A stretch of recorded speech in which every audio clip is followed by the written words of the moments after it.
प्यारे साथियों नमस्कार। हमारा इस सीडी का मुख्य संदेश है, आप जहां हैं वहां से आपकी मंजिल तक पहुंचने में हमारी यह सीडी मदद करेगी। चाहे आपका व्यवसाय कुछ भी हो, आपका लिंक कुछ भी हो, आपकी शिक्षा कहीं तक भी हो, आपका पृष्ठभूमि कुछ भी हो, आपका व्यवसाय कुछ भी हो, हमारा यह सीडी का संदेश आपको आपकी मंजिल तक लेके जाएगा। साथियों, आज हर आदमी अमीर बनना चाहता है। आपको यह पता है कि अमीरी का जड़ कहाँ होता है? अमीरी का जड़ आदमी के मस्तिष्क में होता है।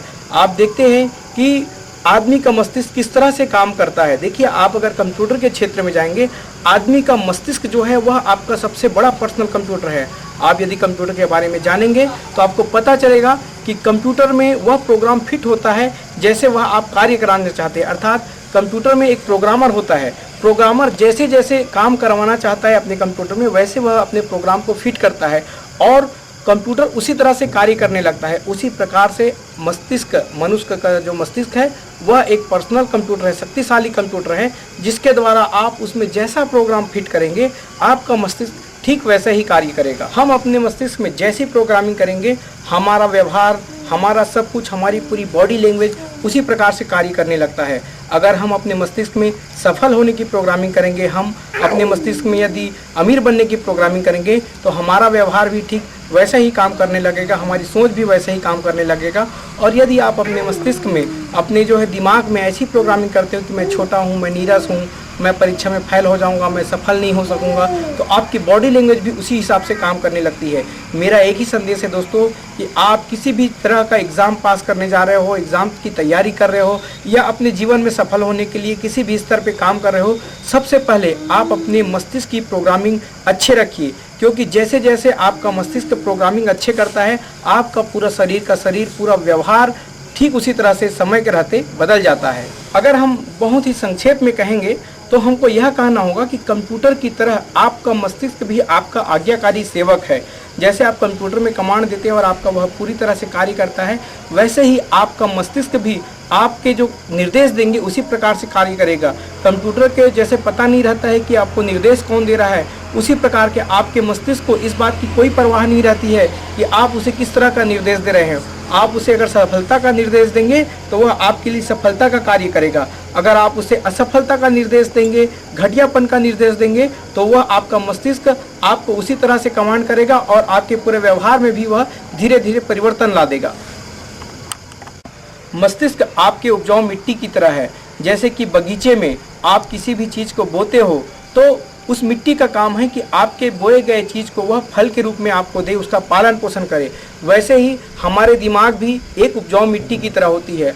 आप इस उपजाऊ मिट्टी पे जिस प्रकार का भी बीज बोओगे, अगर आप सफलता का बीज बोओगे तो सफलता की फसल काटोगे, अगर आप अमीर होने का बीज बोओगे तो अमीर होने की फसल काटोगे, अगर आप गरीबी का बीज बोओगे तो गरीबी का फसल काटोगे। मेरा कहने का मतलब ये है दोस्तों कि अगर आप जिस तरह से आप अपने मस्तिष्क की प्रोग्रामिंग करते हो, अपने मस्तिष्क में संकल्प लेते हो, उसी तरह से आपका व्यवहार हो जाता है और उसी तरह से आपकी बॉडी लैंग्वेज काम करनी रहती है।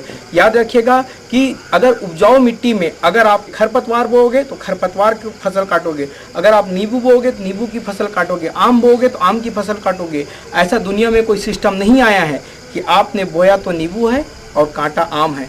याद रखिएगा कि हमारा यह मस्तिष्क पूरी तरह से उपजाऊ मिट्टी है। उपजाऊ मिट्टी को यह पता नहीं होता है कि आप क्या बो रहे हो, आप जो भी बोओगे उसका रिजल्ट आपको देगा। वैसे ही हमारा मस्तिष्क है। आप अपने मस्तिष्क में जिस प्रकार की भी प्रोग्रामिंग डालेंगे, जिस प्रकार से भी संकल्प करेंगे, वैसा ही आपका व्यवहार हो जाएगा। मैं पुनः आप लोग को यह बताना चाहता हूँ कि इन दिनों में, चाहे आप सफलता के दिन हो, चाहे वह परीक्षा के दिन हो, चाहे आप किसी भी चीज़ में इंटरव्यू देने जा रहे हो, परीक्षा देने जा रहे हो, जिस चीज़ के लिए भी जा रहे हो, आपको अपने मस्तिष्क में प्रोग्रामिंग अच्छी रखनी चाहिए। भरोसा रखिएगा कि रिजल्ट हमेशा अच्छा ही आएगा। जब आप किसी से पूछते हैं कि मुझको लखपति बनना है, मुझे क्या करना चाहिए, वह आपको यह बोलता है कि आप प्रति माह 10-10 हज़ार रुपये आप जमा करिए, 10 महीने के बाद देखेंगे कि आप लखपति बन जाएंगे।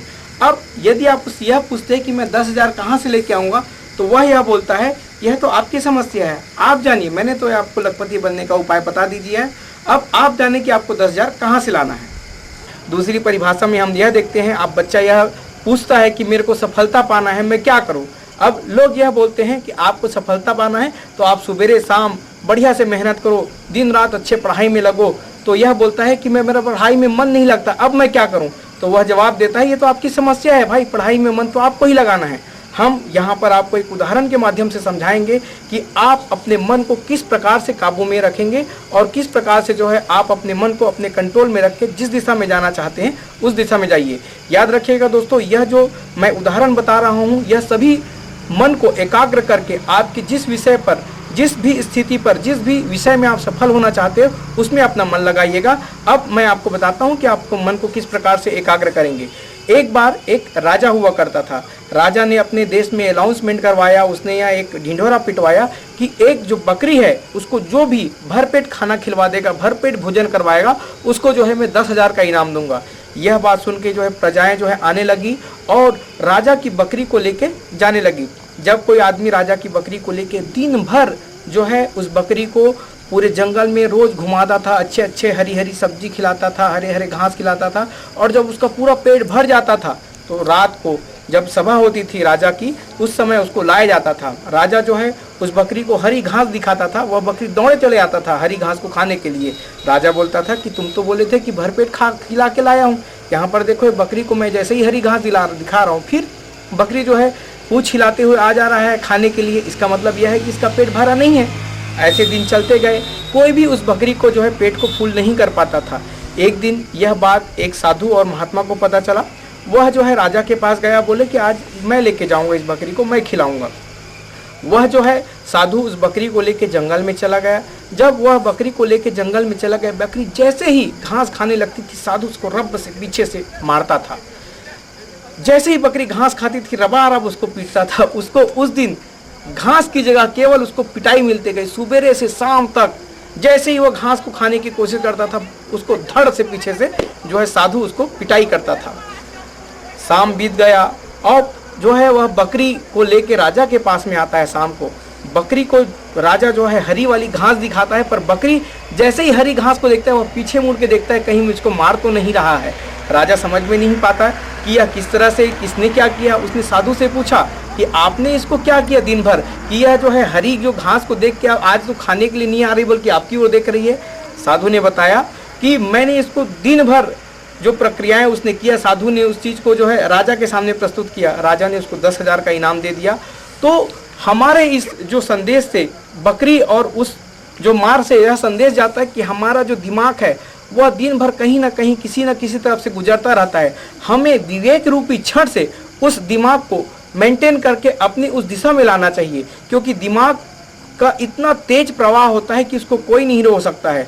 आप सोचिए कि अगर आप अभी अपने दिमाग को आंख बंद करके अपने घर के द्वार पे ले जाइए तो आपका तुरंत, आप जहां कहीं भी हो, जिस जगह पे भी हो, आपको कोई रोक नहीं सकेगा, आपके मन को कोई रोक नहीं सकेगा और आपका मन आपके घर के उस दरवाजे के पास चला जाएगा। देखिए मन की स्थिति कितनी तीव्र होती है। अभी जैसे ही मैंने इस वर्ड का इस्तेमाल किया, आपका पूरा मन आपके घर की ओर चला गया है।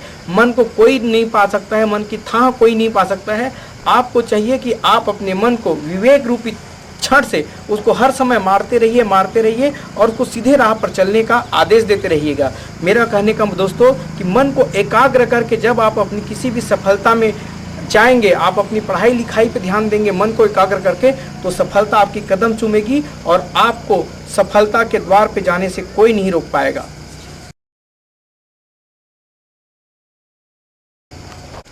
जब हम अपने लक्ष्य की ओर आगे बढ़ते रहते हैं तो कुछ समय के बाद में हमारे मन में एक ऐसी स्थिति भी आती है कि हम क्या करें, हमारा मस्तिष्क कुछ भी काम करने नहीं लगता है। उस स्थिति में आप अपना सब काम धाम छोड़ के बैठ जाते हैं, सो जाते हैं और वह दिन आपका बेकार चला जाता है। मैं आपको एक ऐसा उपाय बता रहा हूं जिसके द्वारा आप अपने मस्तिष्क को अपने उसी लक्ष्य की ओर आगे बढ़ाते हुए जाएंगे। आपको याद होगा साथियों कि जब आप खाना खाते हैं तो अपने हाथ को धोते हैं, हाथ को साफ सफाई करते हैं, उसके बाद आप खाना खाते हैं, क्योंकि दिन भर कुछ न कुछ गंदगी आ जाती है। अब मैं सोचूंगा कि यह बोलूँगा कि आप उसी तरह से अपने मस्तिष्क को धोइए। आपके दिमाग में यह बात आएगा कि हाथ को तो हम साबुन से धो सकते हैं, पानी से धो सकते हैं, हम अपने मस्तिष्क को किससे धोएं? तो मैं आपको बताता हूँ कि आप अपने मस्तिष्क को किस प्रकार से धोगे। आप जब भी अपने लक्ष्य की ओर आगे बढ़ते रहेंगे और आपको ऐसा लगेगा कि आपका मस्तिष्क इधर उधर बह रहा है, तो आपको उस समय थोड़ा सा रुक के आप अपने उन पुराने दिनों को याद कीजिए, अपने उन अच्छे दिनों को याद कीजिए जब आप बहुत ही अच्छे विचार लेके आए थे, आपके आनंद के, आपकी खुशी के, आपके परिवार की संगत के और आपके उन अच्छे पहलुओं को याद कीजिए। मेरा बोलने का मतलब है जैसे ही आप सकारात्मक पहलुओं को याद करेंगे आपके मन में एक नया स्फूर्ति जगेगा, एक नया ताजगी जगेगा। आप सोचिए कभी कभी बैठे बैठे जब आप पुराने दिनों को याद करते हैं और सोचते हैं तो आपका मन ऑटोमेटिकली जो है वह अच्छे होने लगता है। आप मंद मंद मुस्कुराने लगते हो, कुछ क्या दिन थे, कैसे दिन थे, इतना अच्छा लगा। आप अकेले में ही बैठ के अपनी खुशी का एहसास करते हो। वही एहसास जब आपका मस्तिष्क इधर उधर जाने लगे, आपका काम में मन नहीं लगने लगे, तो आप जैसे हम अपने हाथ को साबुन से धोते हैं वैसे ही आप अपने मस्तिष्क के विचार को, अपने उन सकारात्मक चीज़ों को और अपने उन पुराने अच्छे दिनों को याद करके उसके द्वारा आप अपने मस्तिष्क को धोइए। जब जैसे ही आपके मस्तिष्क में ऊर्जा आ जाए आप पुनः अपने लक्ष्य की ओर आगे बढ़ जाइए। इसी तरह से जैसे आप हाथ को धोते हैं वैसे आप अपने मस्तिष्क को सकारात्मक पहलुओं से धोइए। याद रखिएगा यह आपके लक्ष्य प्राप्ति करने में आपकी मदद करेगा।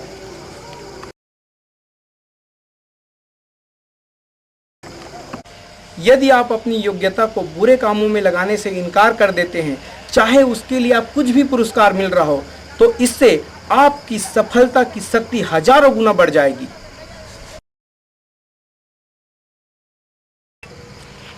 जब आदमी अपनी सफलता के लक्ष्य की ओर आगे बढ़ता है, अपनी तरह से वह पूरी की पूरी तैयारी करता है, फिर भी उसको ऐसा लगता है कि मैं जिस तरह से तैयारी किया हूँ उस प्रकार से मुझको रिजल्ट नहीं मिला है।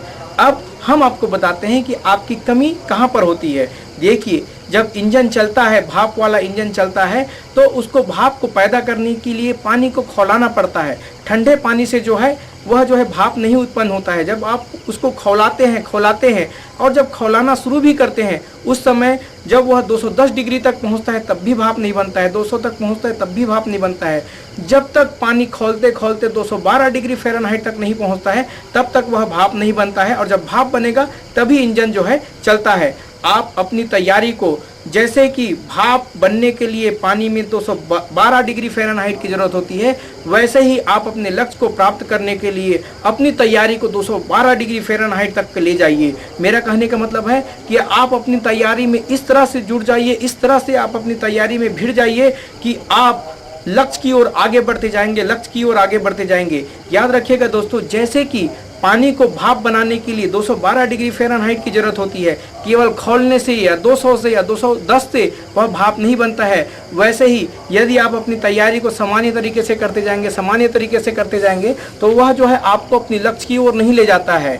और आप अपने लक्ष्य को यदि प्राप्त करना चाहते हैं तो उसमें पूरी तरह से आप डूब जाइए। जैसे पानी में भाप बनने के लिए 212 डिग्री फ़ारेनहाइट चाहिए, वैसे ही आप अपने लक्ष्य को उस 212 डिग्री फ़ारेनहाइट तक ले जाने के लिए अपने आप को उन तैयारी में जुटो दीजिए।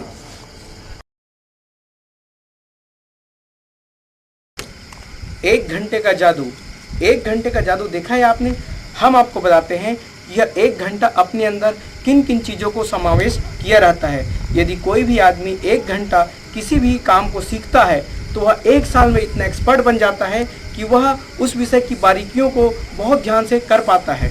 यदि कोई विद्यार्थी या कोई भी व्यक्ति किसी भी विषय को 1 घंटे अगर लगातार पढ़े, ध्यान से पढ़े, तो अगर मान लो वह 1 दिन में 10 पेज पढ़ता है तो आप सोचिए और देखिए और समझ भी जाइए, आप गुणा भाग लगा लीजिए कि वह 1 वर्ष में लगभग 3650 पृष्ठ पढ़ डालता है। आप देखिए, अगर कोई भी व्यक्ति किसी भी फर्म में काम करता है और 1 घंटा एक्स्ट्रा काम यदि वह करता है तो 1 महीने में वह इतना पैसा कमा लेता है कि अपने लिए, अपने बच्चों के लिए किताब, कॉपी, पेन और कुछ कपड़े आसानी से और बहुत अच्छे तरीके से खर्च पा सकता है। अगर 1 घंटा और केवल 1 घंटा अगर किसी भी विषय को पढ़ा जाए तो आदमी 1 साल में उस विषय में एक्सपर्ट कहलाने लग जाता है।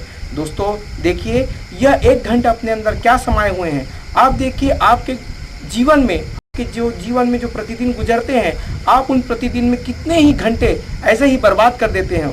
जब 1 घंटे में यह शक्ति है कि 1 घंटे आपके जीवन में ये परिवर्तन ला सकता है, तो सोचिए आपके जीवन में कितने घंटे हैं। यदि आप उन घंटों को अच्छे कामों में लगाएंगे तो आपकी उपलब्धि, आपका लक्ष्य कहीं नहीं जाएगा और आपको अपनी मंजिल अवश्य मिलेगी।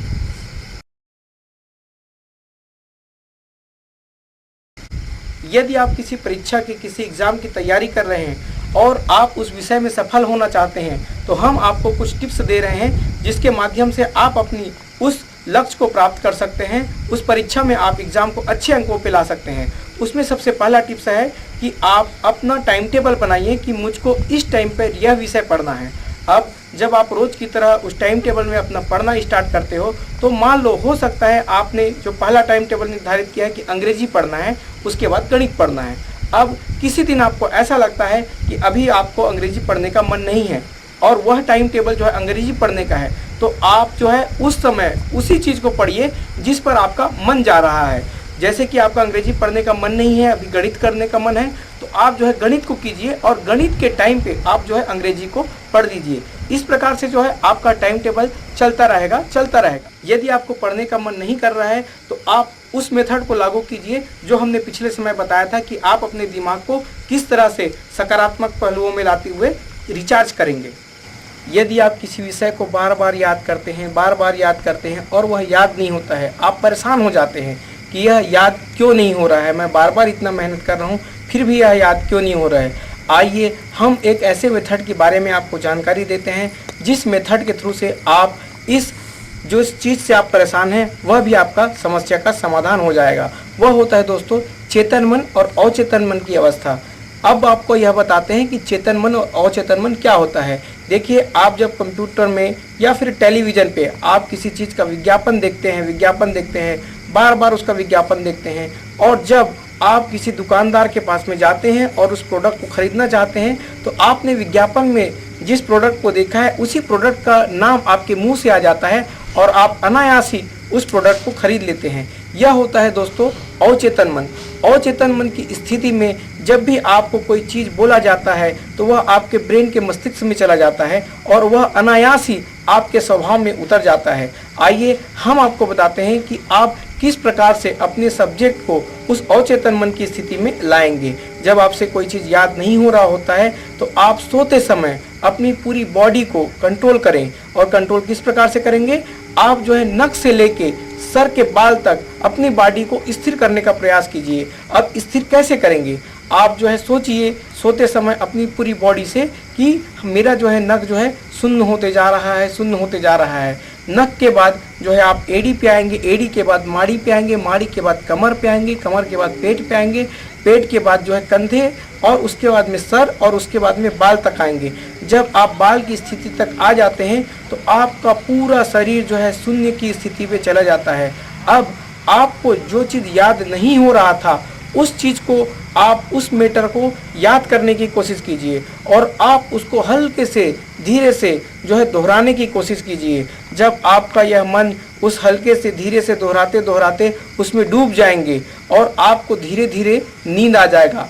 आप दूसरे दिन देखेंगे कि आपको वह चीज़ जब आप एक बार पढ़ेंगे आपको याद हो जाएगा। यह होता है दोस्तों अचेतन मन की स्थिति। याद रखिएगा, किसी भी चीज़ को अगर आपको याद करना है तो आप जो है सोते समय उस अचेतन मन की स्थिति में उसको डाल दीजिए। आप देखेंगे कि वह आपके स्वभाव में उतर आएगा। जब आपसे वह मैटर याद हो जाए तो याद रखिएगा साथियों कि आप याद किए हुए मैटर को अपने कॉपी में लिख के जरूर देखें, क्योंकि जब आप परीक्षा दिलाने जाएंगे तो वहाँ पर यह नहीं देखा जाता है कि आपके दिमाग में क्या है, आपने क्या याद किया है, आपने कितना याद किया है। वहाँ पर तो केवल लिखा जाता है। तो याद रखिएगा कि जब आपकी तैयारी कंप्लीट हो जाए तो बार बार जो है उसको लिख के जरूर देखिएगा, क्योंकि आपको परीक्षा में लिखना ही पड़ेगा।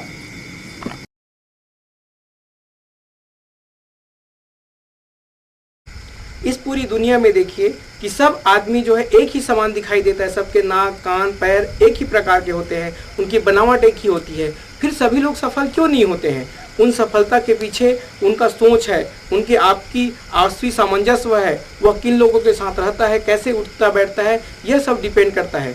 मैं आपको एक कहानी के माध्यम से यह समझाना चाह रहा हूँ कि आप देखिए कि वह साथ उसको कहाँ तक ले जाता है। एक बार दोस्तों एक जो है शेरनी जो है गर्भावस्था में थी और उस गर्भावस्था के दौरान जब वह एक चट्टान से दूसरे चट्टान पे छलांग लगाती थी तो ईश्वर की देन थी कि उसी समय जो है उसका जो है गर्भ आ जाता है और वह एक बच्चे को सीसी रूपी जो शेरनी का बच्चा है जन्म लेता है। वह शेरनी का बच्चा जो है नीचे में जो भेड़ियों की झुंड जा रही थी उसमें मिल जाता है।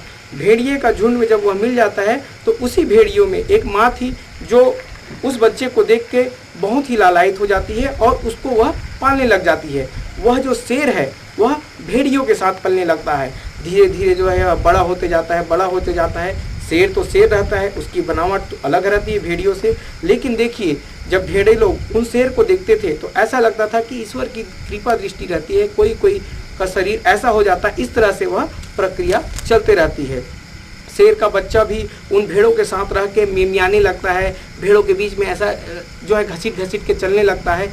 एक दिन अचानक क्या होता है कि जब इन लोग चल रहे होते हैं जंगल में, शेर का जो बच्चा भेड़ियों के साथ रह के भेड़ियों की तरह जो व्यवहार करने लगता है वह भी उनके साथ में चलने लग जाता है। और उसके बाद में जब वो जंगल में जाते रहते हैं तो उधर से एक शेर उस बहुत सारा दहाड़ मारता है। जैसे ही शेर की दहाड़ को सुनता है सब भेड़िया जो है आपस में भागने लग जाते हैं, लेकिन वह शेर के बच्चा जो है वह भी भागने लग जाता है। शेर देख के वह हैरान हो जाता है कि यह शेर का बच्चा भेड़ियों के साथ में कैसे भाग रहा है। वह जैसे तैसे जाके वह बूढ़ा शेर उस बच्चे रूपी शेर को, जो कि यौवन अवस्था में आ चुका रहता है, उसको पकड़ता है। जैसे ही वह शेर को पकड़ता है वह शेर जो है बोलता है भेड़ियों की तरह कि मुझे छोड़ दो, मुझे जाने दो, मेरे सब साथी उधर है। वह भेड़िया और जो आगे निकल जाए रहते हैं भेड़िया, उनके साथ जाने की वह जिद करने लगता है। बूढ़ा शेर जो है उस शेर को पकड़ता है और जैसे तैसे उसको लेके जो है वह तालाब के किनारे लेके आता है। तालाब के किनारे वह जो बूढ़ा शेर है और वह जो यौवन शेर है जो भेड़ियों के साथ था, वह दोनों अपने आप को उस तालाब में देखता है तो देखता है कि दोनों की बनावट तो एक है, फिर मैं कैसे भेड़ियों के साथ आदमी जाने लग जाता है। उनके अंदर से एक आवाज़ उत्पन्न होती है, उनको यह एहसास दिलाया लगता है कि तुम तो जंगल के राजा हो, तुम तो शेर हो, तुम इन भेड़ियों के साथ में क्यों घूम रहे हो। वैसे ही दोस्तों मैं आपको यह दिखाना चाह रहा हूँ, यह सिखाना चाह रहा हूँ कि आप भी आदमी हैं, आप भी इंसान हैं, आपके अंदर भी वो सब क्षमता है जो एक सफल लोगों के अंदर क्षमता होती है। बस याद रखिए दोस्तों, आपकी ज़रूरत है आपकी सोच की। आप अपने सोच में परिवर्तन लाइए। आप भी इस जमाने के शेर हैं और उन सभी सफल आदमियों की तरह आप भी उन सफलता के काम कर सकते हैं।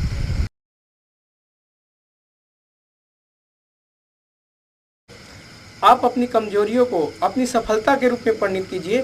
उसके लिए आप जो है अच्छे गुरुओं का चुनाव कीजिए, क्योंकि एक अच्छा गुरु ही आपको यह बता सकता है, यह समझा सकता है और यह करा भी सकता है कि आप अपनी कमजोरी को किस प्रकार से अपनी सफलता के रूप में बदलते हैं। आइए मैं एक प्रसंग के माध्यम से आपको समझाता हूँ कि आपकी कमजोरी को गुरु किस प्रकार से सफलता में परिणित करता है। एक बार एक इंस्टीट्यूट में एक जो है दाएं हाथ से कमजोर लड़का, जिसका पूरा दायां हाथ ही नहीं था, वह कराटे की इंस्टीट्यूट में जो है कराटा सीखने जाता है। कराटा सीखते समय वह अपने गुरुजी को बोलता है कि गुरुजी मुझको कराटे में एक्सपर्ट बना दो, मुझको कराटे में चैंपियन बना दो। गुरुजी उसकी जो है स्थिति को देखता है, वह देखता है कि इसका तो दायां हाथ नहीं है और इसको जो है कराटे में कैसे एक्सपर्ट बनाए।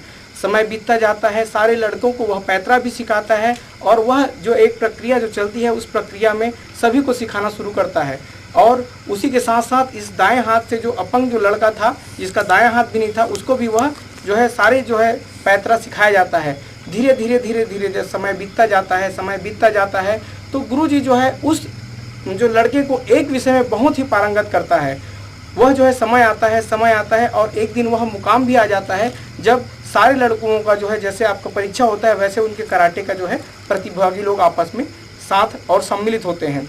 आप देखते हैं और देखते देखते वह लड़का एक दूसरे प्रतिद्वंदी से आगे बढ़ते वह जो दाएं हाथ से कमज़ोर लड़का था वह चैंपियन बन जाता है। उसके आंखों में आंसू आ जाता है कि मैं दाएं हाथ का जो कमज़ोर हूँ वह कैसे इन लड़कों के बीच में चैंपियन बन गया।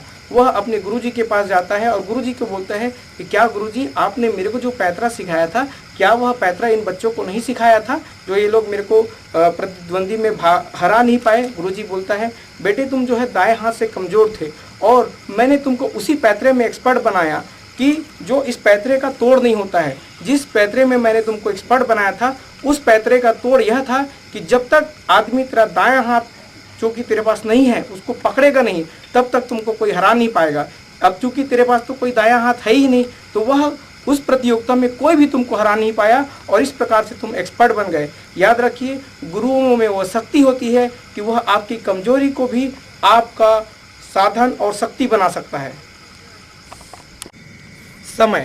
समय का एक निश्चित माप होता है। हम समय को सेकंड, मिनट, घंटे, दिन, सप्ताह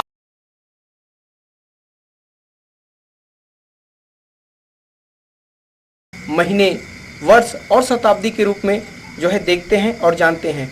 लेकिन मैं यहाँ पर समय के उस अंश को, उस माप को आपके ओर ध्यान आकर्षित करना चाहता हूँ जो समय की दृष्टि से तो आपको लगता है कि वह 5 मिनट है, लेकिन प्रभाव की दृष्टि में उसमें लाखों गुना अधिक अपने आप में समाये हुए हैं, और वह है समय की सघनता।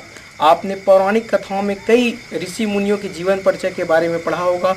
उसमें से जो है तुलसीदास, गौतम बुद्ध, वाल्मीकि, ऐसे कई ऋषि मुनि हैं जिसके एक क्षण में जो है जीवन का सब कुछ बदल जाता है। और यहाँ हम लोग रोज जो है उपदेश सुनते हैं और कुछ नहीं बदलता। तो क्या उस एक क्षण में अपने अंदर समय की कितने लाखों गुना को प्रभाव की दृष्टि से अपने हुए समाये हुए हैं, जो उसके एक क्षण को वो पूरा उसके जीवन को बदल देता है। आइए हम उस समय की सघनता के बारे में आपको कुछ वृतांत प्रस्तुत करें।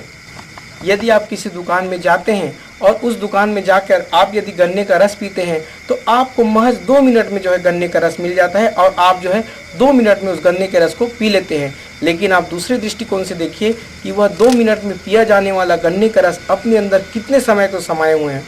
मान लो आप उस गन्ने को पैदा करके यदि पीना चाहेंगे तो सोचिए, आपको पहले गन्ने की खेती करना पड़ेगा, उसकी देखभाल करना पड़ेगा, उसको जो है काट के लाना पड़ेगा और फिर पिरो के जो है आपको रस पीना पड़ेगा। इस प्रकार से यदि आप गन्ने का रस पीना चाहेंगे तो लगभग 4 से 6 महीने लग जाएंगे, और यह 4 से 6 महीने आपके जो है 2 मिनट में पी लिए। तो यह जो है दोस्तों गन्ने का रस जो है 2 मिनट में जो आपने पिया है, यही है समय की सघनता। मुझसे अक्सर लोग पूछते हैं कि आप तो नौजवान हैं, आपकी पत्नी है, आपके बच्चे हैं और आपका कारोबार इतना फैला हुआ है, इतना बड़ा हुआ है, तो आप अपने गृहस्थ और दायित्व का निर्वाह किस तरह से करते हैं और आप उसे किस तरह से समय देते हैं? मेरा जवाब यह होता है कि सवाल यह नहीं है कि आप अपने परिवार के साथ में कितना समय बिताएं, सवाल यह है कि आप अपने परिवार के साथ में किस तरह से बिताएं। अब यहाँ किस तरह में जो है समय की सघनता को लिए हुए हैं। आप देखते हैं कि एक जो है परिवार अपने साथ में दिन भर रहता है, आप उनके साथ में दिन भर रहते हो, आपका परिवार भी दिन भर में आपके साथ रहता है, लेकिन एक दूसरे को यह आभास नहीं दिला पाते हो कि आप उनके साथ हो या परिवार आपके साथ में है। तो ऐसे रहने का भी क्या मतलब है? आप देखिए कि एक ही दंपत्ति जो है सालों तक एक छत के नीचे रहते हैं, परंतु जो है एक दूसरे से वह अनजान बने रहते हैं। तो वह रहना भी किस काम का रहना है जो एक दूसरे से अनजान बने हुए हैं। दूसरी तरफ देखिए कि कोई आदमी जो है 5 मिनट अपने परिवार के पास में जाता है, लेकिन उस 5 मिनट में अपने आप को इतनी समय की सघनता लेते हुए हैं कि उसका 5 मिनट 5 घंटों के बराबर लगता है। यही है दोस्तों समय की सघनता।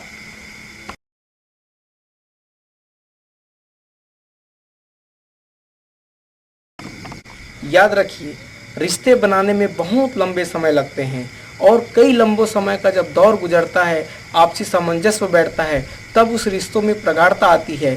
लेकिन हमारी एक छोटी सी नासमझी उस लंबे समय के रिश्ते को एक पल में ख़त्म कर देती है। तो हमें उन बातों को प्रश्रय ही नहीं देना चाहिए जिन बातों से हमारा रिश्ता ख़त्म हो। लोगों को जो है हमेशा ज़्यादा देने के बारे में सोचना चाहिए कि आप उससे कितना ज़्यादा से ज़्यादा दे सकते हो, और कभी अपने मन में निस्वार्थ भावना से यह कभी ऐसा नहीं लाना चाहिए कि वह मुझे क्या देगा। आप जो है ज़्यादा से ज़्यादा दीजिए, ऑटोमेटिकली जो है वह किसी न किसी माध्यम से आपको कई गुना होकर मिलेगी। मुझको याद है वह दिन, एक बार क्या हुआ, मैं गुरुजी के पास में अपनी बिजनेस की समस्या को लेकर कि गुरुजी मेरा बिजनेस को अच्छे से आगे बढ़ाना चाहता हूँ, उसके लिए मैं क्या करूँ। गुरुजी ने मुझसे पूछा कि तुम्हारे घर में तुम्हारी माँ है? मैंने बोला हाँ गुरुजी, मेरे घर में मेरी माँ है। फिर गुरुजी ने पूछा कि तुम्हारी माँ बर्तन मांजने के लिए किस चीज़ का उपयोग करती है? मैंने कहा कि गुरुजी मेरी माँ बर्तन मांजने के लिए राख का उपयोग करती है। फिर गुरुजी ने पूछा कि जब तुम आग को जलाते हो, तुम्हारे यहाँ घर में खाना पकती है, तो राख जो है ऑटोमेटिकली पैदा हो जाती है और उससे जो है तुम्हारी माँ जो है बर्तन मांजती है। क्या तुम लोग राख को बनाने के लिए आग जलाते हो कि खाना को बनाने के लिए आग जलाते हो? मैंने गुरुजी को बताया कि हम लोग जो है खाना को बनाने के लिए आग जलाते हैं। तो गुरुजी ने कहा कि राख ऑटोमेटिकली बन जाता है। वैसे ही तुम अपने काम को करते रहो, खाना बनाने का काम तुम करते रहो, राख ऑटोमेटिकली बनेगा। मेरे कहने का मतलब यह है दोस्तों कि आप जो है अपना कार्य करते रहिए, अपना कार्य करते रहिए, आप देखेंगे सफलता आपके कदम चूमेगी।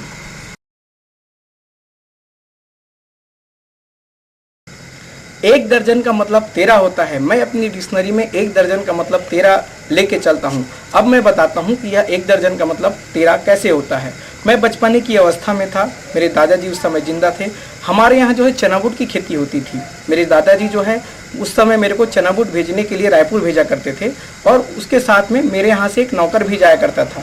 नौकर जो है 1 दर्जन में हमेशा 12 लेके चलता था और जब हम लोग बैठते थे बहुत जने के बीच में तो हमारी भी चना बूट की बिक्री होती चलती थी, परंतु वह 1 दर्जन में 12 लगा के देता था। मैं 2 दिन उसके साथ में गया, फिर मैंने एक सिस्टम बोला दादाजी को कि दादाजी क्यों ना हम 12 के साथ एक्स्ट्रा दें। तो दादाजी ने मेरे को बोला इससे तो बेटा हमको नुकसान होगा। फिर मैंने बोला कि दादाजी नुकसान तो होगा ही होगा, लेकिन जो हमारे कस्टमर बनेंगे उनको और अच्छा मिलेगा। और हम लोग जो चना बूट को बांधते हैं तो किसी किसी में फल लगता है, किसी किसी में नहीं लगता है, लेकिन जब हम उसको एक लगा के और ज़्यादा देंगे तो वह जो है एडजस्ट हो जाएगा। मेरा यह फार्मूला काम आया और जब हम मार्केट में बैठ के चना बूट बेचने लगे तो हम लोग 12 की जगह 13 जानबूझ के देने लगे। लोग जब गिनते थे बोलते थे कि चुपचाप चले जाते थे। कई लोग तो बोलते थे कि ये 13 है, फिर भी हम बोलते थे कि इसमें कोई कम और ज़्यादा होगा तो वह एक में एडजस्ट हो जाएगा। इस प्रकार से हमारा जो व्यवसाय है, हम लोग सवेरे चना बूट लेके जाते थे और हमारा चना बूट जो है मिनटों में बिक जाता था, क्योंकि हम 12 की जगह 13 देते थे। मेरा कहने का है मतलब दोस्तों कि आप जो है जिस किसी भी व्यवसाय में हो, जहाँ भी व्यवसाय में हो, चाहे आप सर्विस के व्यवसाय में हो, चाहे आप कुछ भी के व्यवसाय में हो, लोगों को उसकी आवश्यकता से थोड़ा ज़्यादा दीजिए। वह आपके लिए हमेशा आभारी रहेगा और जब भी उसको खरीदने की बारी आएगी वह आपको ढूंढते हुए आएगा। क्योंकि हमारा ही सिस्टम यही था कि जब हम लोग पहले जाते थे चना बूट को लेके तो 2-2 बजे तक हमारा चना बूट बिक नहीं पाता था और हम लोगों को जो है चना बूट करने में मेहनत करनी पड़ती थी। लेकिन जब से मैंने 12 का जो फार्मूला 13 किया, तब से हमारी जाते ही हमारा पूरा चना बूट बिक जाता था और दादाजी बहुत खुश हुए। अपने बिजनेस के बढ़ावा देने के लिए जो है दोस्तों हमें जो है थोड़ा सा जो है मानसिकता को चेंज करनी पड़ती है। आप सोचिए कि अगर आप कोई दुकान वाले हो, कोई सब्जी वाले हो और यदि आप सब्जी को तौलते हो, मान लो कोई 1 किलो आपसे कुछ भी सब्जी मंगा, मान लो टमाटर ही मंगा और आपने तराजू ऐसा किया और उसमें जो है सब्जी आपने 1 किलो से थोड़ा सा ज़्यादा डाल दिया। अब जब आपने देखा कि बट 1 किलो से ज़्यादा है तो आप जो है उसमें से जो है सब्जी जो है वह निकालने लग जाते हो। जब आप सब्जी निकालने लगते हो तो सामने वाले बोलता है भैया कितना निकालोगे, पूरा ही निकाल लोगे क्या? तो आपको ऐसा लगता है, देते हो आप और बोलते हो भैया मैं तो 1 किलो के बराबर ही दे रहा हूँ। लेकिन उस समय सामने वाले की मन की स्थिति ऐसा लगता है कि आप जो है उसके जो है जेब से वो चीज़ निकाल रहे हो। ध्यान में रखिएगा दोस्तों कि जब भी आप किसी भी चीज़ को तौलें तो आप पहले थोड़ा सा कम रखें और थोड़ा सा कम रखने के बाद में जब उसको तौलोगे और वह चीज़ डालोगे पूरी करने के लिए तो सामने वाले को ऐसा लगता है कि मेरे में और कुछ डाल रहा है, मुझको और कुछ ज़्यादा दे रहा है। तो याद रखिएगा तौलते समय जब आप बिजनेस में हैं और किसी भी चीज़ के तौल कर रहे हैं तो पहले थोड़ा सा कम रखिए, उसके बाद उसमें दे। आप जो है ज़्यादा रख के अगर उसको निकालोगे तो सामने वाले को ऐसा लगता है कि उसके चीज़ से, उसके जेब से आप वो चीज़ निकाल रहे हो और हो सकता है वह सामान खरीदने की बजाय दूसरी बार आपके पास ना आए। तो आप यह चाहते हो कि आपके पास में हमेशा आए, लगातार आए और चलता रहे आपके व्यवसाय, तो इन छोटी छोटी चीज़ों को अवश्य ध्यान में रखें। मैं जो है कंप्यूटर के बिजनेस से संबंध रखता हूं और मैं जो है अपने कस्टमर को थोड़ा सा ज़्यादा सर्विस देना बहुत पसंद करता हूं, क्योंकि यह मेरी थोड़ी सी ज़्यादा सर्विस के कारण मेरा जो है व्यवसाय वह बहुत ही बृहद रूप में होता है।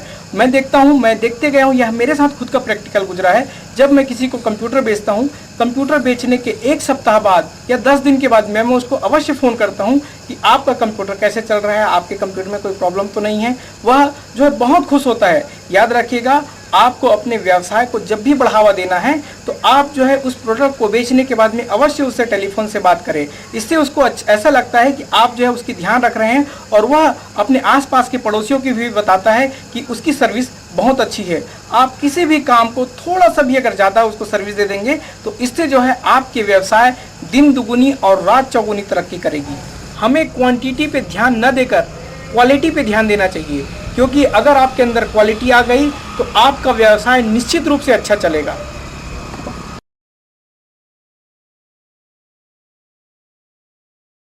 किसी भी आदमी को हमें उसके मेहनत से महरूम नहीं करना चाहिए, क्योंकि यदि हम उसको उसके मेहनत से महरूम करते हैं तो वह अपने आप में स्ट्रांग नहीं बन पाता है और जिस लक्ष्य पे, जिस ऊंचाई पे वह जाना चाहता है वह वहाँ पर नहीं पहुँच पाता है। मैं एक प्रसंग के माध्यम से इस चीज़ को आपको बताना चाहूँगा। एक बार क्या होता है कि कॉलेज में जो है विद्यार्थी और प्रोफेसर आपस में पढ़ा रहे थे। प्रोफेसर जो है उनको भौतिक और विज्ञान की परिभाषा में उसको समझा रहे थे। उस समय जो है विज्ञान के सारे जो विद्यार्थी है एक टेबल पे बैठे हुए होते हैं, एक टेबल को घेर के, और वहाँ पर जो है एक कोसा का जो है एक रहता है, कोसे के अंदर कीड़ा रहता है। वह अपने विद्यार्थियों के समझाता है कि देखो बेटे, जब इस कोसे से जब ये कीड़ा बाहर निकलता है तो इसको कुतरन की तरह काटते हुए वह बाहर निकलता है और इस समय उसको बहुत बहुत बहुत अधिक तकलीफ होती है। उसके बाद में देखना यह थोड़ी देर में जो है कोसे से जो है कीड़ा बाहर निकल आएगा करके वह जो है चला जाता है उस रूम से। और उन विद्यार्थी लोग जो है वह कोसे को देखने लगते हैं। थोड़ी देर के बाद में जैसे ही सर ने बोला था उस स्थिति में आती है, थोड़ा थोड़ा करके जो है कीड़ा जो है उस कोसे से बाहर आने लगता है। और चूंकि सर ने यह बताया था कि जिस समय कोसा से कीड़ा बाहर आता है उस समय उसको बहुत तकलीफ होती है, उसमें से एक विद्यार्थी यह सोचा कि कीड़े को तकलीफ हो रही है करके, और उसने कोसे को काट कर उस कीड़े को बाहर निकाल दिया। थोड़ी देर के बाद में जो है वह प्रोफेसर आता है और वह पूछता है कि यह क्या हुआ। तो चूंकि वह लड़का बोलता है कि सर आपने तो बोला था कि इस जब कोसे से जब कीड़ा निकलेगा उस समय से बहुत तकलीफ होगी, तो मैं इसकी तकलीफ को देख के इसको काट के बाहर निकाल दिया। प्रोफेसर बोलता है बेटे, तुमने इसको बाहर निकालना जरूर है, तुमने इसके ऊपर दया जरूर दिखाई है, पर तुमने इसको इसके परिश्रम से महरूम करके इसकी जान ले लिया। क्योंकि जिस समय कोसा से कीड़ा बाहर आता है और जिस समय वह स्ट्रगल करता है उसी समय जो है उसके पंख का निर्माण होता है और उसी से वह जिंदा रखता है। तुमने इसको इसकी मेहनत से महरूम करके इसकी सहायता करने की बजाय इसको मार डाला। मेरा कहने का मतलब है दोस्तों, आदमी को उनके परिश्रम करने देना चाहिए, क्योंकि उन्हीं के परिश्रम से जो है वह आगे बढ़ता है। जब आप किसी आदमी को देखते हो कि वह तो रातों रात में जो है एक बहुत ही प्रसिद्ध आदमी बन गया है, आपको लगता है कि वह रातों रात में प्रसिद्ध आदमी बना है या उसकी शख्सियत बहुत अच्छी है, परंतु ऐसा नहीं होता है दोस्तों। आप उसके जो है प्रसिद्ध आदमी के जो है आप दूसरे पार्ट को देखिए कि उसने कितना मेहनत किया है, कितना परिश्रम किया है, तब वह इस मुकाम तक आया है। आप देखते होंगे घी जब बनता है तो वह 1 मिनट में नहीं बनता है। सबसे पहले जो है दूध को जो है मिलाया जाता है और उसको खटाई में मिला के सबसे पहले उसको दही बनाया जाता है। दही को जब मथा जाता है तब उससे जो है मठा प्राप्त होता है और उसी मठे से एक मक्खन निकलता है। जब उस मक्खन को आग में तपवाया जाता है और उसको जब बहुत सारे आग में तपवाया जाता है, जब वह तेल के रूप में घी बनता है। तो घी जैसे कि 1 मिनट में नहीं बनता है, वैसा भी कोई भी प्रसिद्ध आदमी 1 मिनट में प्रसिद्ध नहीं होता है। उसके पीछे उसके बहुत सारे परिश्रम लगे हुए होते हैं।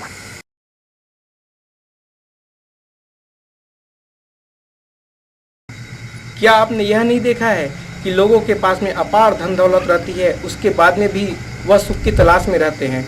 और आपने उस समय यह सोचा भी होगा कि इसके पास तो अपार धन दौलत है फिर भी यह सुख प्राप्त नहीं कर रहा है, तो ऐसे धन दौलत किस काम का? जिस धन दौलत से मनुष्य सुख प्राप्त नहीं कर सकता वह धन दौलत बिल्कुल बेकार है। आपने देखा होगा कि बहुत से धनी लोग किसी किसी समय में बहुत ही विश्वास के और जिम्मेदारी के पद पे रहते हैं। जब वह इस पद पे रहते हैं तो अनेकों प्रकार के जो है कार्य किए होते हैं, और जब जांच पड़ताल की बारी आती है और जांच पड़ताल शुरू होने लगता है तो वह जो है आत्महत्या करके ख़त्म हो जाता है। आपने कई ऐसे परिवारों को देखा होगा जो अपने परिवार के ऊपर लगने वाले कलंक के कारण मर जाते हैं। आपने कुछ ऐसे भी लोगों को देखा होगा जो दुख तकलीफ इतनी अधिक होती है उसके कारण मर जाते हैं। आपने यह सोचा होगा कि यह धन दौलत किस काम का होता है, परंतु मैं आपको बताना चाहता हूँ कि वह इसलिए नहीं मरता है कि उसके जांच पड़ताल हो रही है या उसके ऊपर कलंक लग गया है। वह इसलिए मरता है क्योंकि उसको अपने किए गए बुरे कामों के भांडाफोड़ हो जाने का डर रहता है। आम आदमी यह सोचता है कि उनके पास में मनुष्य को सुख करने के लिए जो जो चीज़ें चाहिए वह सब उसके पास है। मेरा कहने का मतलब है कि दुनिया जिसके पीछे बेहाल है, जिसके लिए वह दर दर भटकती है, वह है धन दौलत। और हम जब धनी लोगों को देखते हैं तो ऐसा लगता है कि उनके पास तो मकान है, भोग विलास की चीज़ों में वह 24 घंटे रहते हैं, वह तो एकदम सुखी प्राणी हैं। परंतु मेरे साथियों, मैं आपको बताना चाहता हूँ कि जब दुख के दिन आते हैं तो जिसको यह सुख संपत्ति धन समृद्धि कहते हैं वह इस तरह से निकल जाता है मानो उसके पंख लग गए हों। वे लोग इतने बेफिक्र होते हैं, वे ये समझते हैं कि हमने जो जमा किया है ठोस पूंजी वह हमेशा हमारा साथ देगा। कोई भी दुनिया की ताकत हमारी इस ठोस पूंजी को नहीं उखाड़ पाएगी और हम जो है सुख समृद्धि में हमेशा रहते हैं। लेकिन बदकिस्मती जब आती है तो उनके नीचे से पैरों तले दुनिया खिसक जाती है और वो जो सुख समझते हैं वह चंद मिनट में जो है वह पार होने लगता है। लेकिन यह वास्तविक सुख नहीं है। वास्तविक सुख जो है धन से पैदा नहीं होता है, वास्तविक सुख जो है वस्तुओं से पैदा नहीं होता है। वास्तविक सुख पैदा होता है आदमी के चरित्र से, आदमी के किए गए ईमानदारी कार्य से, आदमी के व्यक्तित्व से। आप जब किसी आदमी को देखते हैं तो अगर वह सच्चा सुखी आदमी होगा तो वह धन दौलत से सुखी नहीं होता है, वह सुखी होता है अपने आत्मविश्वास से, अपने किए गए सभी अच्छे कार्यों से। मनुष्य का जो निर्माण है वह ईमानदारी और सच्चे खाके से हुआ है। यदि जैसे ही वह बेईमानी का रूप को पकड़ता है, बेईमानी का काम शुरू करता है, तो यह छल और कपट के कारण में वह जो है सच्चा खाका अपने वास्तविक रूप में नहीं रहता और वह कभी भी सुख नहीं प्राप्त कर सकता। सुख को प्राप्त करने का एक ही और केवल एक ही रास्ता है, वह है ईमानदारी, सच्चा व्यवहार, लोगों के साथ में अच्छा व्यवहार। यह कितनी दयनीय स्थिति है कि मानव जाति जो है रुपए पैसे और धन दौलत के पीछे भाग रहा है। वह धन में ही अपनी खुशी और सुखी को ढूंढने की कोशिश कर रहा है। वह सोचता है कि धन प्राप्त होगा तभी मैं खुश होऊंगा और तभी मैं सुखी जीवन जीऊंगा, लेकिन ऐसा नहीं है दोस्तों। सुखी जो है यह एक मन की अवस्था है, मन का संसार है, और सुख जो है अपने अंदर में ही है। अगर सुख अपने अंदर में नहीं है तो आप जो है सारी दुनिया की चक्कर काट लो, आपको जो है सुख प्राप्त नहीं होगी। सुख एक मन की अवस्था है, एक तत्व है, एक सार है, और इसको किसी भी तरह से आप धन से तोलने की कोशिश करेंगे तो आप जो है सुख को ढूंढते रह जाएंगे। सुख केवल और केवल और केवल आपके अंदर में है। आपने गणित विषय तो अवश्य पढ़ा होगा। गणित विषय की एक मान्यता है कि गणित के सवालों को उसके जो नियम होते हैं उसी के अनुसार सॉल्व करने पड़ते हैं, और अगर आप उसके नियम के अनुसार उस सवाल को सॉल्व नहीं करेंगे तो वह सॉल्व नहीं होगा। उसी प्रकार से दोस्तों सुख का है। सुख का केवल एक ही सार है, वह है ईमानदारी से काम करना, ईमानदारी से रहना, लोगों के प्रति अपने अच्छे व्यवहार करना, छोटे छोटे जो है दया के भाव करना। आप जैसे जाते रहते हैं रोड में, किसी की सहायता कर देना और किसी की मदद करना, पढ़ाई लिखाई में किसी की मदद करना, निस्वार्थ सेवा करना, हो सके तो जहाँ तक हो सके अपनी जो योग्यता है उसको अच्छे कामों में लगाना। इन्हीं सब छोटे छोटे कामों को मिलाकर जो है सुख की जो है निर्माण होता है। आप यदि सोचेंगे कि मैं बहुत सारा धन इकट्ठा करूंगा तब सुख प्राप्त करूंगा, बहुत सारा जो है जायदाद इकट्ठा करूंगा तब प्राप्त करूंगा, तब तक तो आपकी उम्र चली जाती है। लेकिन आप देखिए कि आप अपने जीवन भर में आपने केवल अगर पैसे कमाने में ही लगाए तो आपने सुख कब होगा। सुख को एक अवस्था है, एक चीज़ है। आप जो है प्रतिदिन किसी न किसी की मदद कीजिए, किसी न किसी को जो है निस्वार्थ सेवा कीजिए, अपनी योग्यता से जो बन पड़ता है वह अच्छे से दयालुपन से जो है आप लोगों की सेवा करिए। वहीं से जो है सुख का निर्माण होता है, सुख की प्राप्ति होती है। धन जो है केवल एक माध्यम है, उसके द्वारा जो है आप सुख प्राप्त नहीं कर सकते हो। जब तक उस धन को आप अच्छे कार्यों में नहीं लगाएंगे आपको मन की स्थिति की सुख प्राप्त नहीं होगी। अभी हम बात कर रहे थे आपके सामने गणित के प्रश्न उत्तर की। आप जानते हैं कि गणित के प्रश्न को हल करने के लिए उसके जो नियम कायदे होते हैं उसी के अनुसार ही हल किया जाता है। अगर सारी दुनिया ये मान ले कि इसके उत्तर को प्राप्त करने का दूसरा तरीका है तो यह संभव नहीं है। उसी प्रकार से होता है दोस्तों सुखी का। अगर आप सुखी जीवन चाहते हैं, अगर आप सुखी और खुशी होना चाहते हैं तो उसका केवल और केवल एक ही रास्ता है कि आपको जो है ईमानदारी से कार्य करने पड़ेंगे, आपको जो है लोगों के प्रति सद्भावना रखनी पड़ेगी और आपको जो है हमेशा लोगों के जो है सहायता के लिए तत्पर रहना पड़ेगा। तभी आप जो है सच्चे सुख की प्राप्ति कर सकते हैं। आज इंसान अपने दुख से उतना दुखी नहीं है जितना पड़ोसी के सुख से है, और वह देखता है कि पड़ोसी ज़्यादा सुखी है तो वह और दुखी हो जाता है। इस संबंध में मैं आपको एक प्रसंग की व्याख्या कर रहा हूँ। एक आदमी जो है भगवान से जो है वरदान मांगता है कि हे भगवान, मुझको जिस क्षण जो भी मांगू वह मिल जाए। भगवान बोलता है तथास्तु, पर एक शर्त है, बोले कि तुम जिस क्षण जितना जो भी मांगोगे वह तुमको मिलेगा, लेकिन तुम्हारे सामने वाले पड़ोसी को वह दुगुना मिल जाएगा। वह जो है चला आता है अपने घर में, उस बातों को वह ध्यान नहीं देता है और फिर वह अपने यहाँ जो है वरदान के अनुसार जो है विनती करता है कि हे भगवान, मेरे यहाँ जो है 2 बोरी गेहूँ आ जाए। देखते हैं सामने वाले का जो है 4 बोरी गेहूँ आ गया। उससे वह थोड़ा दुखी होने लगता है, वह ध्यान पे नहीं जाता है ज़्यादा बात। फिर बोलता है कि हे भगवान, मेरा जो घर है 1 मंजिल का बन जाए। देखता है कि सामने वाले का तो 2 मंजिला घर बन गया, और वह जो है अब दुखी होने लग जाता है और वह ईर्ष्या का भाव उत्पन्न हो जाता है। फिर वह बोलता है, अब उसमें द्वेषपन उत्पन्न हो जाती है। बोलता है वरदान में कि हे भगवान, मेरे घर के सामने 1 गड्ढे हो जाए। तो सबने पूछा कि उसको 1 गड्ढे क्यों मांग रहे हो। भगवान ने पूछा, बोलता है कि सामने में मेरे 1 गड्ढे होंगे तो उसके तो 2 गड्ढे होंगे ताकि वो गिरेगा, हपटेगा। उससे भी उसको संतुष्टि नहीं मिलती है। फिर वह बोलता है कि हे भगवान, मेरा 1 आँख फूट जाए। बोले क्यों, सामने वाले का दोनों आँख तो फूटे। इससे भी उसको संतुष्टि नहीं मिलती है। फिर वह बोलता है कि हे भगवान, मुझको अधमरा कर दे। बोले अधमरा क्यों। बोले अधमरा इसलिए कि सामने वाला को पूरा तो मरेगा। आज जो है स्थिति ऐसी हो चुकी है साथियों कि आज जो है आदमी जो है अपने जो है दुख से कम दुखी है और दूसरों के सुख को देख के वह ज़्यादा दुखी होता जा रहा है।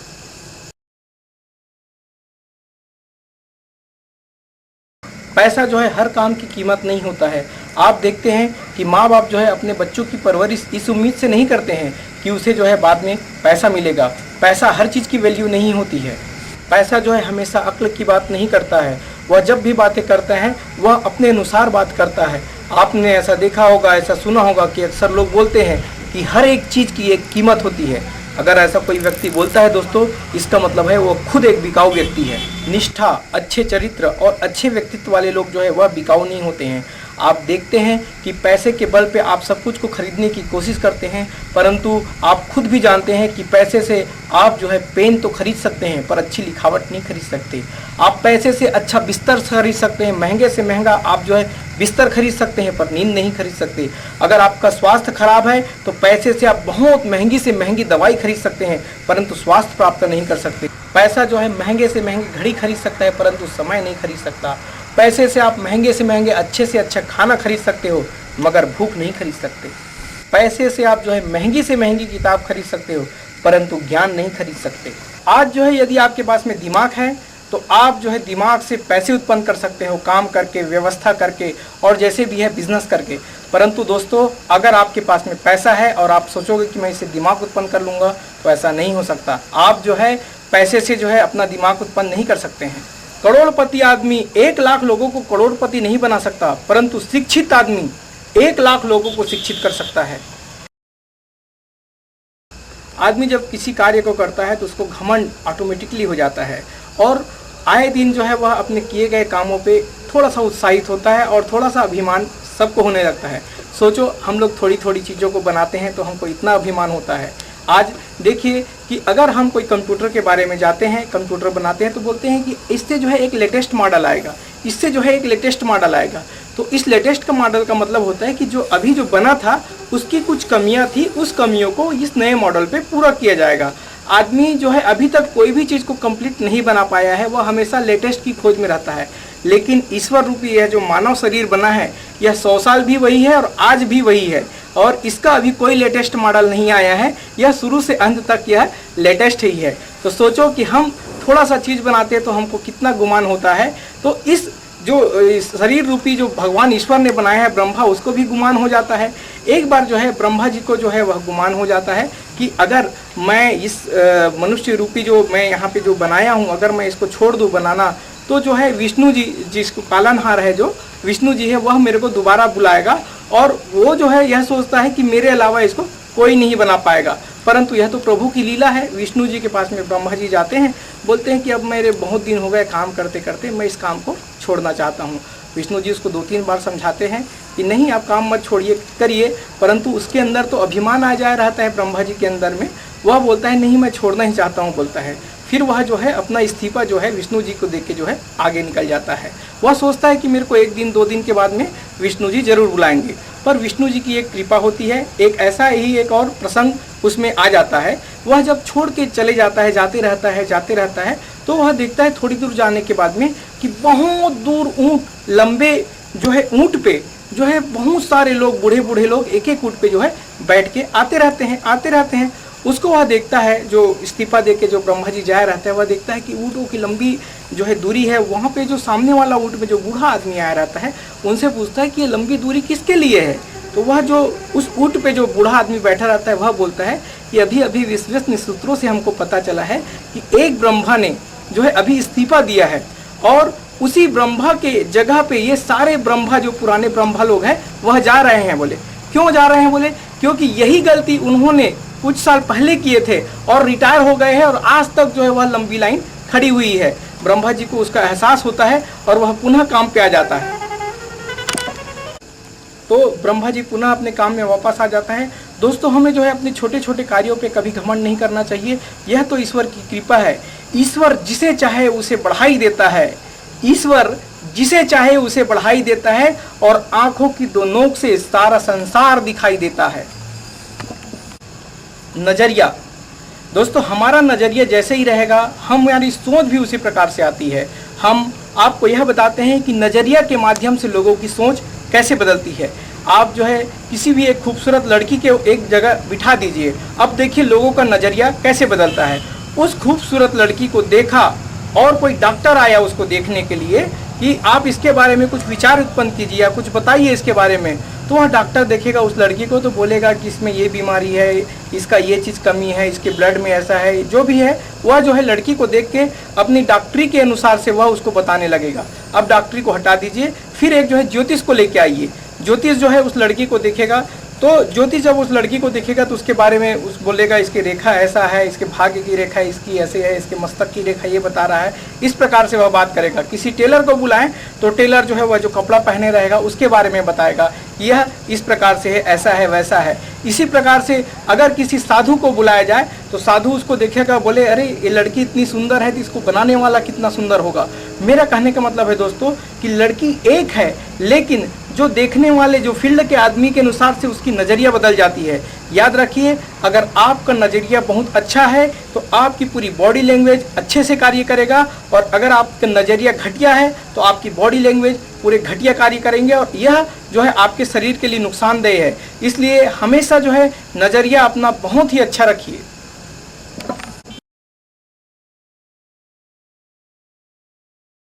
दोस्तों, हर आदमी जो है स्वस्थ रहना चाहता है, और ईश्वर करे कि आप और आपका परिवार सभी स्वस्थ रहे। स्वस्थ की माप वजन से किया जाता है। आइए हम आपको अपने स्वास्थ्य को किस प्रकार से आप तौलेंगे, आप अपना खुद परीक्षण कीजिए, आप कितने स्वस्थ हैं, इस बारे में हम आपको एक जानकारी देते हैं। आपका वजन कितना कम है, कितना ज़्यादा है, यह निर्धारित करने का एक बहुत ही लोकप्रिय साधन है बॉडी मास इंडेक्स। इसे हम BMI के नाम से जानते हैं। इसका आविष्कार 170 वर्ष पूर्व बेल्जियन P. अल्डोफ क्विल्टल ने किया था। आरंभ में इसका प्रयोग मोटापे के स्तर को मापने के लिए किया जाता था। BMI की गणना करने के लिए व्यक्ति के किलोग्राम को उसकी ऊंचाई मीटर के वर्ग से विभाजित करते हैं। उदाहरण के लिए, यदि आपका वजन 60 किलोग्राम है, ऊंचाई जो है 1.5 मीटर है, तो BMI इक्वल टू 60/1.5 का स्क्वायर करते हैं तो हमें प्राप्त होता है 26.7। सामान्य व्यक्ति का BMI 18.5 से 25 के बीच होना चाहिए।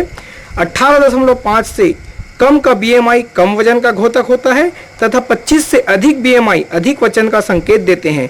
30 से अधिक BMI के व्यक्ति को मोटा कहा जा सकता है।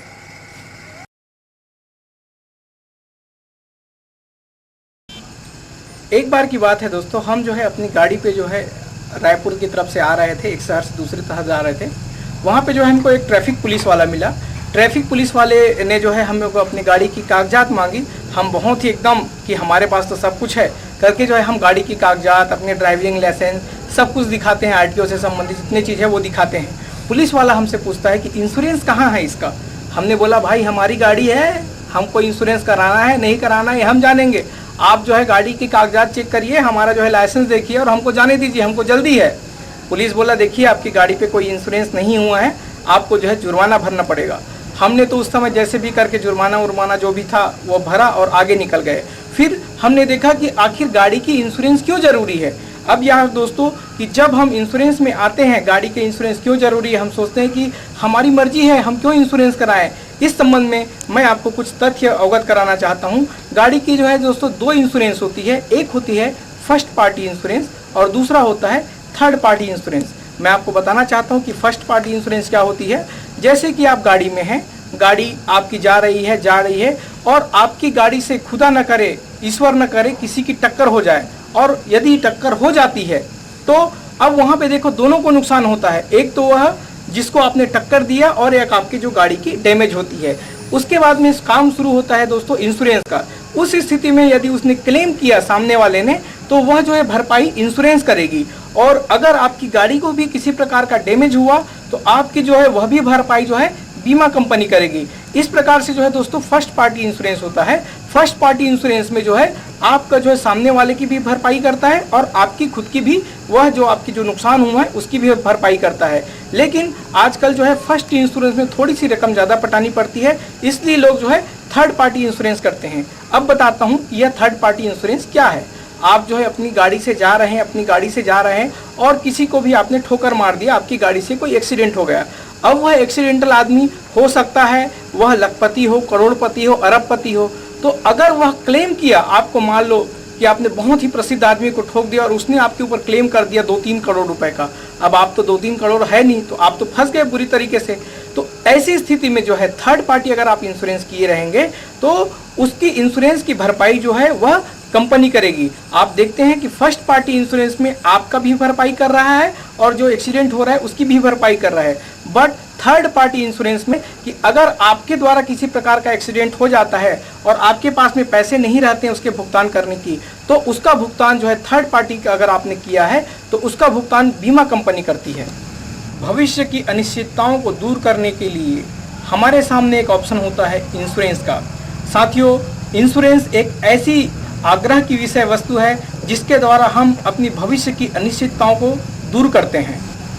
मैं अक्सर देखता हूं कि इंसान जो है जब कमाने लग जाता है उसकी पारिवारिक स्थिति बहुत अच्छी रहती है, उनके बच्चों की पढ़ाई बहुत अच्छे स्कूल में होते रहता है और उनका जो है जीवन स्तर बहुत अच्छा रहता है और इस प्रकार से उसका जो है जीवन की डोर जो है आगे चलने लगती है। धीरे धीरे ऐसा दिन भी आता है कि आदमी जो है किसी दुर्घटनावश अपनी जो है मृत्यु को प्राप्त हो जाता है और उस स्थिति में वह फिर जो स्टैंडर्ड से जो जीवन यापन करते रहता है उसमें अनिश्चितता का दौर आ जाता है। उस स्थिति में यदि वह इंश्योरेंस कराया हो, इसी अनिश्चितता की दौर को दूर करने के लिए जो है इंश्योरेंस हमारी मदद करता है। आइए देखते हैं कि हम इंश्योरेंस कब, क्यों और कहाँ करवाएं। इंश्योरेंस जब भी करवाएं तो जो है आप अपने संबंधित जो भी इंश्योरेंस के एजेंट है या आप इंश्योरेंस के ऑफिस में चले जाइए जो आपके नज़दीक में है, वहाँ जाके आप जो है इंश्योरेंस के संबंध में पूरी जानकारी लीजिए कि कंपनी कौन सी है, कंपनी क्या है, कंपनी का पिछला परफॉर्मेंस कैसा है और सबसे पहले आप ये देखिए कि वह IRDA से प्रमाणित है कि नहीं है। आप जो है यह सब बातों को निश्चित कर लें और उसके बाद ही जो है आप अपना इंश्योरेंस कराएं। जब भी आप इंश्योरेंस करवाएं उस समय जो है आप अपनी भविष्य की आवश्यकताओं को अवश्य ध्यान में रखें कि आप जो है अपने बच्चे को किस लेवल पे, किस स्टैंडर्ड पे आप पढ़ाना चाहते हो, आप अपने बच्चों को क्या बनाना चाहते हो, अभी उनके खर्चे क्या है और जो है 15 साल बाद में उनके जो है महंगाई जब बढ़ जाएंगे तब उनके खर्चे कैसे होंगे। आपको जो है अपनी बच्चों के शादी ब्याह के लिए जो है इंश्योरेंस की आवश्यकता होती है ताकि आप जो है धीरे धीरे आज जो जमा आप करते हो वह जो है एक पूंजी के रूप में आपको मिलता है। भारत जो है दोस्तों यह गरीबी, अमीरी और सबसे अमीरी का देश है। यहाँ पर सभी प्रकार के लोग रहते हैं। आप देखते हैं भारत की आबादी के जितने भी परसेंटेज लोग जो पढ़ते हैं, आप देखते हैं कुछ लोग जो है स्कूलों की पढ़ाई करते हैं, कुछ कॉलेज की पढ़ाई करते हैं और कुछ लोग जो है व्यावसायिक पढ़ाई करते हैं। व्यावसायिक पढ़ाई का मतलब होता है दोस्तों टेक्निकल पढ़ाई, जैसे कि कोई टेक्निकल इंजीनियर बनता है, कोई डॉक्टर बनता है, कोई वकील बनता है, इस प्रकार की जो है पढ़ाई करता है। लेकिन आप देखते हैं कि देश की पूरी आबादी में से केवल 15% लोग ही जो है व्यावसायिक परीक्षा में जो है बैठते हैं और वह जो है उनका जो है भविष्य हमेशा उज्जवल ही रहता है ज़्यादातर लोगों का। अब आप देखते हैं यह चाहते हैं कि आपका बच्चा भी, उसका भी भविष्य उज्जवल हो। इसके लिए जो है दोस्तों आपके बच्चे की पढ़ाई के लिए आपको जो है व्यावसायिक पढ़ाई चुनना चाहिए, जिसके लिए आने वाले समय में खर्चों का जो है अंबार लग जाता है पढ़ाई के दौरान। उसी पर खर्चों की दूर करने के लिए हमें अपने बच्चों की पढ़ाई का इंश्योरेंस अवश्य करा लेना चाहिए। आपका बच्चा जब छोटा हो तो आप जो है उनकी एक दिशा निर्देश कर दीजिए और अपने रकम से, जो आमदनी की रकम होती है उससे थोड़ी थोड़ी रकम जमा करेंगे तो यह जो है 15 साल 20 साल जो भी आपकी अवधि बताया रहेगा आपका एजेंट, उसके अनुसार से आपके लिए बहुत बड़ी रकम हो जाती है और इंश्योरेंस कंपनी हर महीने आपके बच्चों की पढ़ाई के लिए व्यवस्था कर देती है। जब भी आप इंश्योरेंस करवाएं उस समय जो है आप अपनी आमदनी को अवश्य ध्यान में रखें कि आज आपकी आमदनी क्या है और आपका आज जीवन स्तर क्या है। अगर आप रहे या ना रहे, अगर आपने इंश्योरेंस करवा दिए और भविष्य में आपके साथ में कोई दुर्घटना घट जाती है तो आपके बाद आपका परिवार बहुत अच्छे से जीवन गुजारा करे। इस प्रकार से आप जो है इंश्योरेंस को महत्व दीजिए। आप जो है इंश्योरेंस आप कितने रकम की करवाएं इस चीज़ के बारे में विचार करते हैं तो आप सोचिए आपकी जितनी भी आमदनी होगी उससे जो है आप 20 गुना जो है इंश्योरेंस का रकम अवश्य करवाएं, क्योंकि उस रकम पे आपका जो है रहे या न रहे किसी प्रकार की अगर जोखिम आ जाती है तो इंश्योरेंस कंपनी आपकी जो है परिवार की आर्थिक मदद करती है।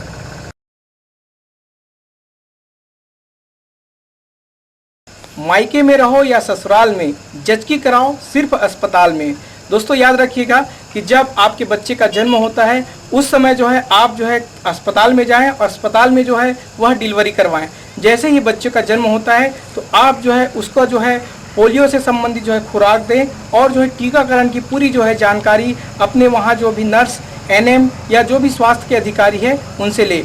आप जिस गांव में, शहर में या कस्बे में जहां भी रह रहे होंगे, वहां पर जाके संबंधित अधिकारियों से जो है अपने बच्चे का जन्म तिथि का प्रमाण पत्र अवश्य लेवे, क्योंकि यह प्रमाण पत्र जब आपका बच्चा स्कूल में जाएगा या अन्य किसी भी शासकीय कार्यकर्ता में जाएगा या अन्य किसी शासकीय कामों में जाएगा, उस समय जो है आपसे आपके बच्चे की सर्टिफिकेट मांगा जाएगा और वह जो है प्रमाणिक सर्टिफिकेट मांगा जाएगा। इस प्रकार से जो है दोस्तों आपको जो है अपने बच्चे का नामकरण का जन्म तिथि का प्रमाण पत्र अवश्य लेना चाहिए, यह कानूनन जरूरी है। समय समय पे जब आपके बच्चे का जन्म होता है और पोलियो की जो है खुराक शुरू होती है, उस समय 3 महीने, 6 महीने, 9 महीने, इस प्रकार से बहुत सारी जो है आपको टीका जो है बच्चे के स्वास्थ्य के लिए वह लगवाते रहना चाहिए, जिसके बारे में आपका जब बच्चे का जन्म होता है उस समय कार्ड दिया जाता है और आपको उस कार्ड के अनुसार से सारे टीकाकरण कराइए।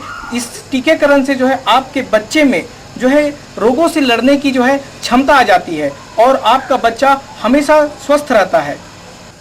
जब आप किसी को किराए पे देते हो, अपने घर को किराए पे देते हो, उस समय आप जो है उसके बारे में पूरी जानकारी ले लें और हो सके तो आप जो है अपने नज़दीक के थाने में जाएं, वहाँ पे जो है किराएदार के संबंध में एक जो है प्रोफार्मा रहता है, उस प्रोफार्मे को उससे भरवा ले और उसको जो है जमा कर ले, क्योंकि आज जो है किराएदारों से जो है घटती अपराधे जो है रुकने का नाम नहीं ले रहा है। और यदि हम थोड़ा सा भी अपने सजगता का परिचय दे, सज्जनता का परिचय दे, तो बहुत सारे अपराध जो है ऑटोमेटिकली रुक जाएंगे और आप जो है अनचाहे परेशानी से बच जाएंगे। यदि आपने किसी भी किराएदार को रखा है और यदि वह किसी प्रकार का वह जुर्म करता है और वह भाग जाता है, तो आपने अगर कोई पुलिस को जानकारी नहीं दिया है तो आप फंस जाते हैं और ज़बरदस्ती जो है आपको जो है पुलिस ले जाती है और आपको जो है पुलिस के चक्कर काटने पड़ते हैं। इसलिए याद रखिएगा कि किसी भी प्रकार का किराया अपने घर का यदि देना है तो आप जो है संबंधित थाने पे जाके उसकी पूरी सूचना अवश्य दे। इससे जो है आप आने वाली परेशानियों से बच सकेंगे और हो सके आपको लगता है कि उस आदमी की पृष्ठभूमि खराब है तो ज़्यादा बेहतर होगा कि आप उसको किराए में न दें।